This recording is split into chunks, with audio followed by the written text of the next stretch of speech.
Yan ang ginagawa niya para mag-boom siya ulit, para mag-trending siya ulit. Pero hindi niya alam na sarili niya ay niloko niya. Mga followers niya ay niloko niya. Dalawang bagay ang ginagawa sa mga social media influencer na katulad ko.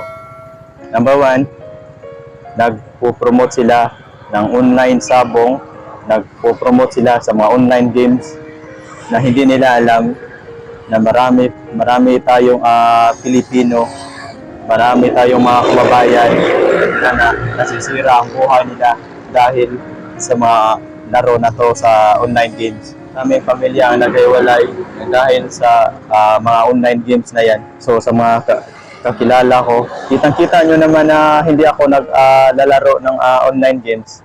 Kasi alam ko yan eh. Alam ko yung mangyari pag maglalaro tayo sa mga laro na yan. Kasi mga bar, alam ko na kapag susubukan ko yung maglaro sa mga ganyan na bagay, sa mga ganyan na laro, alam ko na masisira talaga yung buhay ko. Kaya sa mga naglalaro sa mga online games, nasa inyo po yan. Karapatan po ninyo na maglaro sa mga ganyan. Nasa inyo po yan eh. Kasi sariling pira nyo naman ang ginagamit. Sariling pira ang tinatayan eh. Wala akong sinasabi na tigilan nyo na kasi namin ang pamilya ang masisira dahil sa mga online games na yan. Sa mga kapwa ko social media influencer, sorry ginagawa ko itong video na to kasi marami nang nalulong sa mga laro na yan. Marami ng pamilya ang nasisira, marami ng pamilya ang naghiwalay nang dahil sa online games. Pasensya na po sa mga social media influencer na nagpo-promote sa mga online games. Yung ibang social media influencer, pag humihina na yung kita nila sa social media, ay gumagawa sila ng video na mga scripted, video na mga kalokohan. Kaya sa mga social media influencer na gumagawa nito sa mga scripted na video, hindi ba kayo naawa sa mga followers ninyo na niloko po ninyo?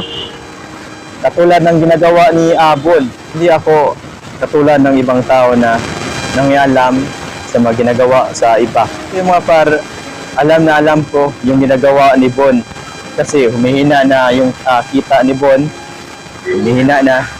Kaya gumagawa na lang siya ng video scripted na niloko daw siya sa kanyang engineer. Kaya yan ang dahilan na hindi natapos yung pinagawa niyang bahay. Kaya gumagawa na lang siya ng video scripted upang mag-trending naman ulit yung video niya, para mag-trending naman siya ulit. Yan ang ginagawa ng ibang social media influencer upang kumikita ulit. Hindi po sila naawa sa mga followers nila na niloko po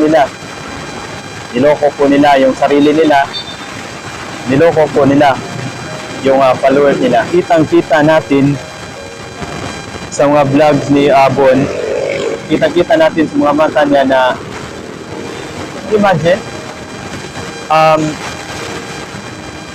nawalan siya ng 8 million, but yung ang mukha niya, hindi natin nakikita na may luha na lumalabas.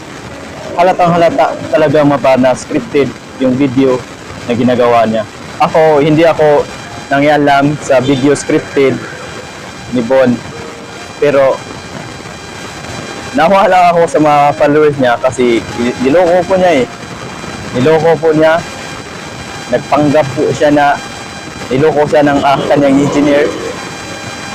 Naku mga par, hindi yan totoo. Kasi alam ko yung paikot-ikot sa social media. Gumagawa ako ng mga video pero walang halong scripted. Walang halong scripted yung ginagawa kong video. Lahat ay totoo. Hindi ko niloko yung mga followers ko, hindi ko yun niloko yung mga viewers ko. Yan ang totoo.